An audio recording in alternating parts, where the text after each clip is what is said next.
Lalu kita makan ais blended dekat bandar. So hari ni kita nak makan ais blended dekat Sebuya. Tapi dekat Sebuya tu orang panggil Ais pop. So jom kita try ais pop. Sistem orang kampung inilah sebabnya dengan wadah ais pop. Sebab toknya tulis ais pop harganya RM1 sikit. Beli apa? Beli apa? Ayam. Beli ayam. Oish, biar beli ayam. Oh, ada ayam goreng. Zaman si ayam goreng stok. Zaman. Kami ambil tu lah, Sultan. Ni.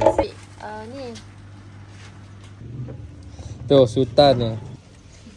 Nyam. Style kampung, harga besar tu RM1 je. Lang nyaman. Jom cuba duk. Si puas. Sedap juga Dia tak rasa pekat tapi untuk suasana kampung dengan panas macam ni sangat-sangat puas. Dapat roti kurak, beli benda lain. Dengar.